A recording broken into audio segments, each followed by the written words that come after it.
Hi friends, welcome back to my channel tech with Prem in Kannada.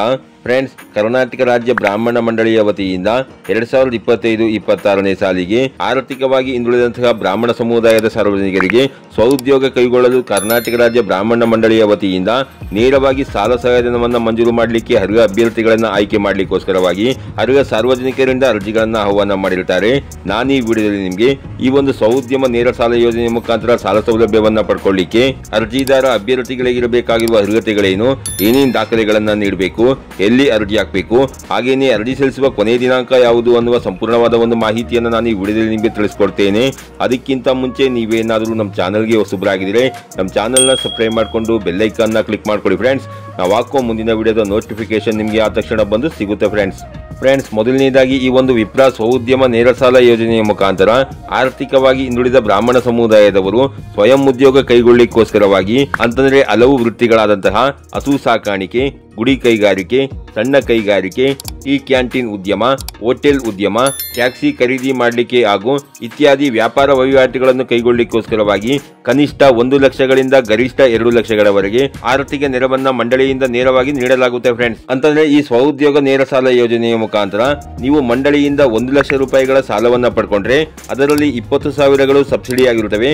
ಬಾಕಿ ಇನ್ನುಳಿದ 80,000ಗಳಿಗೆ ನೀವು 4% ಬಡ್ಡಿಯನ್ನ ಸೇರಿಸಿ ಮುಂದಿನ 3 ವರ್ಷಗಳ ಕಾಲ ಪ್ರತಿ ತಿಂಗಳ 5ನೇ ತಾರೀಕಿನ ಒಳಗೆ 2,511 ರೂಪಾಯಿಗಳನ್ನ ನೀವು ಕಂತಿನ ರೂಪದಲ್ಲಿ ಮರುಪಾವತಿಯನ್ನ ಮಾಡಬೇಕಾಗಿರುತ್ತೆ ಫ್ರೆಂಡ್ಸ್. ಹಾಗೇನೆ ನೀವೇನಾದ್ರೂ ಮಂಡಳಿಯಿಂದ 2 ಲಕ್ಷ ರೂಪಾಯಿಗಳ ಸಾಲವನ್ನ ಈ ಯೋಜನೆಯ ಮುಖಾಂತರ ಪಡ್ಕೊಂಡ್ರೆ ನಿಮಗೆ 40,000 ರೂಪಾಯಿಗಳು ಸಬ್ಸಿಡಿಯಾಗಿ ಸಿಗುತ್ತವೆ.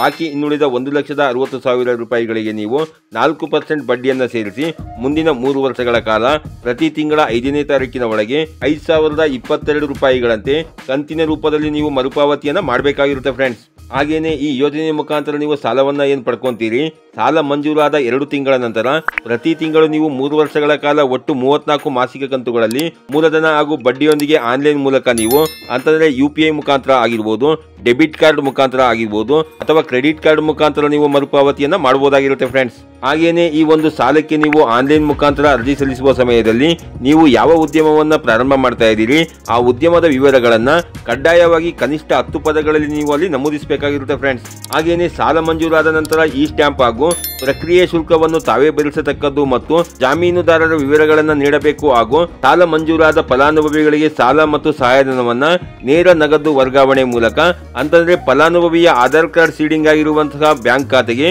DBT ಮುಖಾಂತರ ನೇರವಾಗಿ ಜಮೆ ಮಾಡಲಾಗುತ್ತೆ ಫ್ರೆಂಡ್ಸ್. ಹಾಗೇನೆ ಈ ಒಂದು ವಿಪ್ರ ಸ್ವಉದ್ಯಮ ನೇರ ಸಾಲ ಯೋಜನೆಗೆ ಅರ್ಜಿ ಹಾಕಲಿಕ್ಕೆ ನಿಮಗಿರಬೇಕಾಗಿರುವ ಅರ್ಹತೆಗಳು ಯಾವುವು ಅನ್ನೋದನ್ನ ನೋಡೋದಾದ್ರೆ, ಅರ್ಜಿದಾರರು ಕರ್ನಾಟಕ ರಾಜ್ಯದ ಕಾಯಂ ನಿವಾಸಿಯಾಗಿರಬೇಕಾಗಿರುತ್ತದೆ.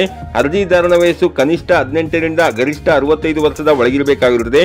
ಒಂದು ಕುಟುಂಬದಿಂದ ಒಬ್ಬರು ಮಾತ್ರ ಅರ್ಜಿಯನ್ನ ಸಲ್ಲಿಸಬಹುದಾಗಿರುತ್ತದೆ ಹಾಗೂ ಮಹಿಳೆಯರಿಗೆ 33%, ವಿಶೇಷಚೇತನ ಅರ್ಜಿದಾರರಿಗೆ 5% ಮೀಸಲಾತಿಯನ್ನು ನೀಡಲಾಗುತ್ತೆ ಫ್ರೆಂಡ್ಸ್. ಹಾಗೇನೆ ಈ ಒಂದು ಸ್ವಉದ್ಯಮ ನೇರ ಸಾಲ ಯೋಜನೆಗೆ ಅರ್ಜಿ ಹಾಕಲಿಕ್ಕೆ ನಿಮ್ಮ ಹತ್ರ ಇರಬೇಕಾಗಿರುವ ದಾಖಲೆಗಳು ಯಾವುವು ಅನ್ನೋದನ್ನ ನೋಡೋದಾದ್ರೆ, ಅರ್ಜಿದಾರರ ಆಧಾರ್ ಕಾರ್ಡ್ ಬೇಕಾಗುತ್ತೆ, ಅರ್ಜಿದಾರರ ಆಧಾರ್ ಕಾರ್ಡ್ಗೆ ಲಿಂಕ್ ಇರುವಂತಹ ಮೊಬೈಲ್ ನಂಬರ್ ಬೇಕಾಗುತ್ತೆ, ಜಾತಿ ಪ್ರಮಾಣ ಪತ್ರ ಬೇಕಾಗುತ್ತೆ, ಯಾವ ಉದ್ಯಮವನ್ನ ನೀವು ಪ್ರಾರಂಭ ಮಾಡ್ತಾ ಇದ್ದೀರಿ ಅದರ ಬಗೆಗಿನ ಪ್ರಾಜೆಕ್ಟ್ ರಿಪೋರ್ಟ್ ಬೇಕಾಗುತ್ತೆ ಹಾಗೂ ಯಾರೆಲ್ಲ ಈ ಒಂದು ಸ್ವಉದ್ಯಮ ನೇರ ಸಾಲ ಯೋಜನೆಗೆ ಅರ್ಜಿಯನ್ನ ಹಾಕಬೇಕು ಅಂತಿದ್ದೀರಿ ಸಾರ್ವಜನಿಕರು ಅಂತವರಿಗೆ ನಾನು ಡಿಸ್ಕ್ರಿಪ್ಷನ್ ಬಾಕ್ಸ್ ನಲ್ಲಿ ಲಿಂಕ್ ಅನ್ನ ಕೊಟ್ಟಿರ್ತೀನಿ.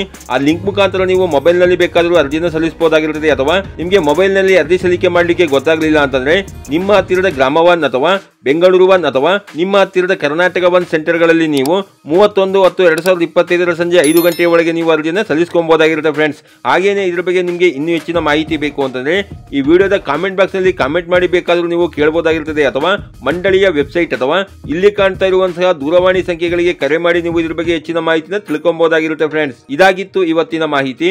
ಈ ಮಾಹಿತಿ ನಿಮಗೆ ಉಪಯುಕ್ತ ಅನಿಸಿದ್ರೆ ವಿಡಿಯೋಗೆ ಒಂದು ಲೈಕ್ ಮಾಡಿ, ಕಮೆಂಟ್ ಮಾಡಿ, ಶೇರ್ ಮಾಡಿ. ಹಾಗೆ ನಮ್ಮ ಚಾನಲ್ಗೆ ಹೊಸಬರಾಗಿದ್ರೆ ನಮ್ಮ ಚಾನಲ್ನ ಸಬ್ಸ್ಕ್ರೈಬ್ ಮಾಡಿಕೊಂಡು ಬೆಲ್ ಐಕಾನ್ನ ಕ್ಲಿಕ್ ಮಾಡ್ಕೊಳ್ಳಿ ಫ್ರೆಂಡ್ಸ್. ನಾವು ಹಾಕೋ ಮುಂದಿನ ವಿಡಿಯೋದ ನೋಟಿಫಿಕೇಶನ್ ನಿಮಗೆ ಆ ತಕ್ಷಣ ಬಂದು ಸಿಗುತ್ತೆ ಫ್ರೆಂಡ್ಸ್.